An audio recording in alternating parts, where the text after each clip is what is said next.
Push back against a mask mandate in Fort Scott schools. And a scene filled with panic and desperation as thousands of people try to flee Afghanistan. Also, your daily coffee habit is about to get more expensive. The 4 states' most watched news starts now. We have breaking news off the top of the hour. A bomb threat at the Capitol. We're going to bring in Michael Hayslip right away with the latest. Tanya, we've got an active bomb investigation going on in Washington, D.C. right now. What we're going to do is we're going to utilize the Skywatch Storm Tracker and take a closer look exactly about what's going on. Capitol Police claiming a man with a black pickup truck not bearing any license plates drove up, showed police a canister, and threatened to start a revolution. That's happening right there on the top of the hill. This is a live look from Washington, D.C. right now. I should note that the Senate and the U.S. House of Representatives are not in session right now. However, Library of Congress buildings have been evacuated. They, of course, have been told not to take any exits near that street. The FBI believes that it does have a name of the suspect. It has not released any details, and the White House monitoring this situation. Once again, evacuations taking place in Washington, D.C. as a man in a black pickup truck showed police a canister, said it was a bomb, and threatened a revolution. We'll have more on this story as it develops throughout the course of the show and come back with our first weather in just a bit. All right, thank you for that update, Michael. Well, the battle over mask mandates in schools heads to Fort Scott. A mix of high school students and parents gathered this morning at the USD 234 Board of Education office in Fort Scott, peacefully protesting the district's mask mandate. As the pandemic lingers on, the school board decided students will be required to wear face masks while in school buildings and on school vehicles. One of the student protesters explained to KOAM why she's opposed to masking up in the classroom. Kids become antisocial with masks on, and I just moved here from Kansas City, and this is my first year at Fort Scott, and I can't imagine going into a school with a mask on, having to be quiet all the time, having to speak louder, not being able to express my emotions through my face. KOAM reached out to the USD 234 superintendent, but he was unavailable. According to the school district's website, the school board will reevaluate the mask mandate at each monthly school board meeting. We'll hear more from parents and students tonight at 5 and 6. More than 100 area physicians sign a letter addressed to local school districts imploring schools to adopt universal masking. Doctors from Mercy, Freeman, and even those not affiliated with either hospital signed the letter. The letter was addressed to 12 districts in our area, pushing for 11 of those districts to adopt universal masking. The districts we heard back from are making masks voluntary, at least for the beginning of school. The Lions Club Ernstfest will go on as scheduled. The festival is in its 47th year and celebrates the German heritage of the town of Freistadt. Features a beer garden, polka, and bratwurst. Ernstfest kicks off at 4 p.m. on Saturday. Well, other than the heat, they should have decent weather for Ernstfest. Michael Hayslip joins us with the first look. Yeah, it won't be too bad, but Tanya, I do want to have a quick update on what's going on in Washington, D.C. Off the top of the show, we were talking about evacuations from the Library of Congress as Capitol Police deal with a man in a black pickup truck that did not have license plates holding a canister saying he had a bomb. Well, our latest update as we take a live look in on D.C. and what's going on right there is that the FBI says they have now been in contact with the person. They are not releasing his name. However, they have said they have been in contact with the suspect and are trying to come to a, quote, resolution. That's what we know right now. Do want to stress that members of the Senate and the House are not in session, not meaning everybody is home by any means, but the majority of Congress people are not at the Capitol. They have also evacuated the Supreme Court at this point in time, making sure the justices are safe. However, Supreme Court hasn't been open to the public for some point in time due to the pandemic. So the evacuation was more so for the justices than for general public alone. Now let's talk about our weather. Partly cloudy skies over the mothership right here. It's kind of held us down temperature-wise, but I'll tell you one thing we can't escape, even as that cloud cover moves in, it is the humidity. And what we're seeing are spotty rain starting to pop up down to the south throughout northeast Oklahoma. And as it has a little southerly lift throughout northwest Arkansas, or either generates right over us, that will be our theme for the rest of the day. Spotty showers, nothing severe, but it is going to be warm and it is going to be muggy. And if you think it's muggy this afternoon, wait until we head into the weekend. That's when we'll start our string of 90s and make it up into the mid-90s for the latter third of August. Coming up here in just a little bit, Tanya. Yeah, we know it's humid here. You know what it is in the Gulf as well? Probably even more humid. Tropic season. Ooh. Yeah. We'll tackle that when I see you in a bit. And, of course, any more updates coming out of Washington, D.C., we'll deliver those for you throughout the course of our show. All right, sounds good. Thanks, Michael. The U.S. State Department has just sent out an alert to U.S. citizens and legal permanent residents to get to the main airport in Afghanistan as soon as possible. The State Department is also issuing visas to help the thousands trying to flee the country get past Taliban checkpoints. Roxana Sabiri has the latest. Chaos continues to dominate today outside Kabul's airport, as Afghans try desperately to flee their country. They first have to get through checkpoint after checkpoint, manned by Taliban fighters, some firing shots and beating people back. Then they face U.S. troops and barbed wire. For now, the runways are clear of civilians, and military transport planes have airlifted out around 5,000 people, mostly U.S. citizens and Afghans who once worked for the U.S. But with around 60 to 80,000 left, by President Biden's count, Defense Secretary Lloyd Austin acknowledged evacuations aren't moving fast enough. It's obvious we're not close to where we want to be in terms of getting the numbers through. The military flights are first come, first serve. Afghan-American Zohal Abdulrahman says her brother-in-law, who just got a U.S. visa, was heading to Kabul airport today when she lost contact. We're really anxious to get him out of there as soon as we possibly can. President Biden told ABC News all this chaos was not the result of bad planning. But the idea that somehow there's a way to have gotten out without chaos ensuing, I don't know how that happens. I don't know how that happened. So for you, that was always priced into the decision? Yes. I think they should have moved fast enough to begin with, right when President Biden announced that the U.S. was leaving. The U.S. will soon have 6,000 combat troops on the ground to help with evacuations. But they're needed to defend the airport and keep it running, not to pick up stranded Americans or vulnerable Afghans. When are you going to sleep soundly again? Till the Taliban are out of Afghanistan for good, forever. And God knows when that's going to be. CBS News has learned the U.S. mission in Kabul is getting reports that the Taliban are blocking some Afghans with U.S. visas from getting to the airport. And the U.S. plans to open an additional gate there to get more eligible evacuees in faster. Roxana Saberi, CBS News, Doha. That's a look at today's top stories and weather in our first 7 minutes. Up next on KOAM News at Noon. A morning cup of joe is getting more expensive for many Americans. I'm Michael George, and I'll tell you why coffee prices are on the rise.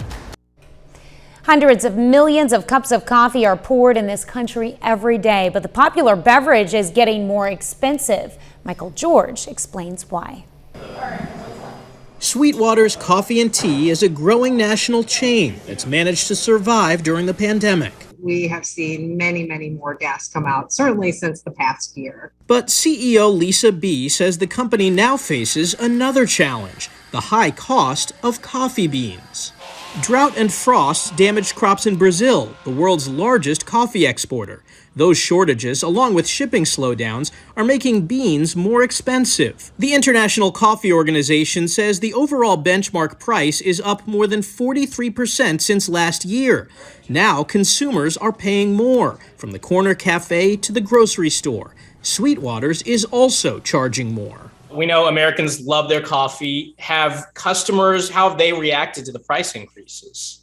Customers have been very understanding, and we have actually only taken about a 5% price increase. The NPD group says on average, Americans are spending about 10 cents more for a cup of coffee now compared to last summer. Larger companies have been able to withstand the growing expense for beans, but it's harder for small businesses. Brian Jocelyn owns Mountain Phoenix Coffee in Salida, Colorado, and buys around 3,000 pounds of beans every month. An average right now is we're paying roughly 30% more. We're talking around $2,000 net profit per month that we're losing. Jocelyn doesn't want to charge his customers more, but he isn't sure how long he can sustain these losses, especially if bean prices continue to climb. Michael George, CBS News, New York.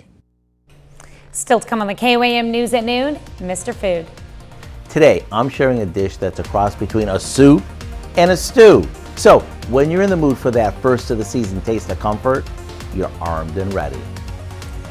But first, Michael Hayslip returns with the latest on the threat at the Capitol and your complete forecast. All right, this is how we're going to roll this. We're going to get to our four-state weather in here in just a little bit, but first we're going to update some breaking news. Number one, we're going to sweep down into Washington, D.C., where we've got evacuation orders underway for the Library of Congress. Also, too, they have evacuated the Supreme Court as U.S. Capitol Police are currently in negotiations with a man in a black pickup truck who showed a canister to U.S. Capitol PD saying it was a bomb and planned on a revolution. Also, too, police saying that he was live streaming on Facebook. Right now, they say they are aware of the man's name. They have not given any additional details. Now, we had that for you off the top of the show. However, we are now not done. There is a live look at what's going on in D.C. So now we move over to New York City because over there, well, we've got another suspicious device in Times Square. Police have cordoned off the area in between 45th and 48th Streets, and there is a live look from Times Square. If you've ever been there, you know what a bustling metropolis that is. Any time of the day, there is not a soul right around right now. That's a 3-square-block area that's been cleared off by NYPD and NYFD. Once again, they're investigating claims of a suspicious device. They have not made contact with anybody. Also want to make it clear that police are saying they do not know if these two are related. Do want to point out, in New York City, they say a man in a pickup truck drove up on the curb and then alerted people to the suspicious device. This is one of those things. Fluid situation, folks, and we will keep you updated as we progress throughout the afternoon and evening. Now, we transition to a little four-state weather. Our record high on this August 19th would be 101 degrees from 1962, and while we're not going to make it there, it is going to be a muggy afternoon as the rain is now popping up throughout northeast Oklahoma, making its way out of northwest Arkansas and making that southerly lift, as we like to say. That means it's going to work from south to north. Haven't picked up any lightning, but it'll be sporadic throughout the course of our afternoon and evening. And another thing we need to do is combo that with our humidity. So while the temperatures right now sit anywhere from the low 80s, well, you factor in that Gulf moisture, and guess what it feels like? Whole bunch of 90s already on the board. We're talking about a 10-degree difference between our temperatures and what it feels like. We'll isolate our severe weather in the contiguous 48 right here on the trough of the jet stream. Anything that we get is going to be August showers, just going to be muggy as all get out. Now, as we push into tomorrow, the humidity sticks around. Done about sunset, but watch the left-hand side of your screen. Little Friday morning action wants to work in there from the south, especially on the other side of I-44. Heat wave underway after that, low 90s to mid 90s for the latter third of August. Tanya, we're going to go back to reminding people, light clothing, a lot of water, a lot of sunscreen, take care of your pets. Might as well just start right now. Yep, and your neighbors. And your neighbors. Thank you very much for that one. All right. We've had our break, and now it's time for it to end. Thanks, Michael. We take this time to honor today's four-state hero, Corporal Randy Parsons in the U.S. Marines. The Oswego, Kansas native joined the military police unit in 1975 and served until 1978. Parsons earned the Good Conduct Medal and is a four-time recipient of the Expert Rifleman Medal.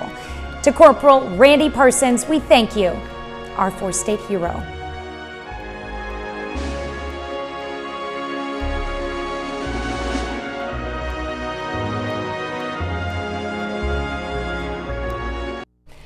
Fall means cooler weather. I can't wait for that. Howard's got the perfect dish to start the season off right. You'll need to bring your appetite for this delicious meal, a Tuscan one-pot Today in the Mr. Food Test Kitchen. It's officially summer, but before we know it, the kids will be back in school, the weather will start to cool down a bit, and you're going to be looking for dinner ideas that are hearty and that'll warm you up. So let me share a dish that's a cross between a soup and a stew. That way, when you're in the mood for that first of the season taste of comfort, you'll be armed and ready. We start by sauteing some turkey sausage, onion, and garlic all together until no pink remains.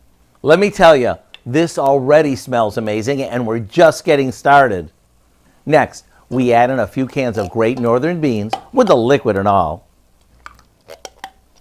a can of diced tomatoes, a good amount of chicken broth to give it some oomph,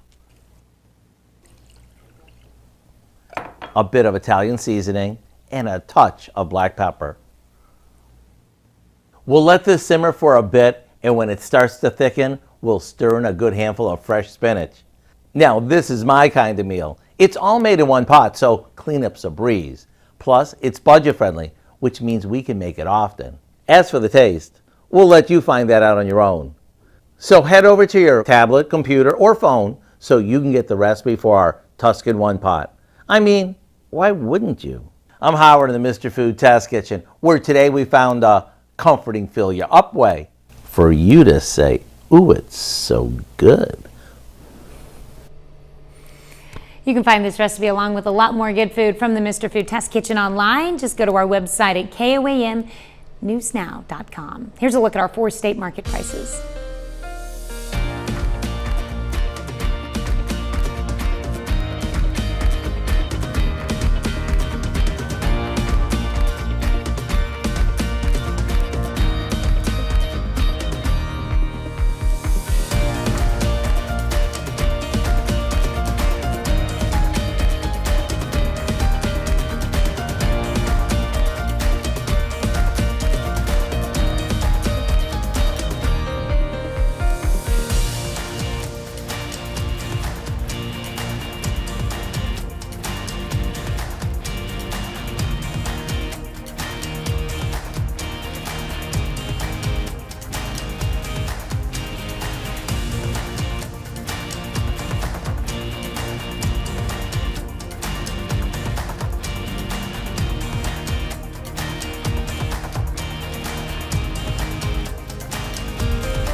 Clouds beginning to darken if you haven't noticed outside, and rain going to be headed your way. We're not looking at anything severe, but remember, with temperatures up into the high 80s today, we're already feeling like it's 94, 95 outside. And it's just going to get hotter and more humid as we head toward the weekend. Oh, yeah. What do we have coming up tonight at 5? Well, at 5, there's an app for just about everything these days. In Health Watch, we're going to check out one that tracks your body's signs and tells you when you may be getting sick. Plus, Wyandotte Tribe receives a library grant of more than $130,000 to support and improve library services to Native Americans. And Joplin Alorica teams up with Seneca Bright Futures to provide backpacks to area students. Hope you'll join us for those stories. A lot more, of course. It's all coming up today. KOAM News at 5. Of course, we'll have the latest on the threat at the U.S. Capitol and in Times Square as well. Right. Thanks for joining us for KOAM News at noon. We'll see you right back here at 5 o'clock.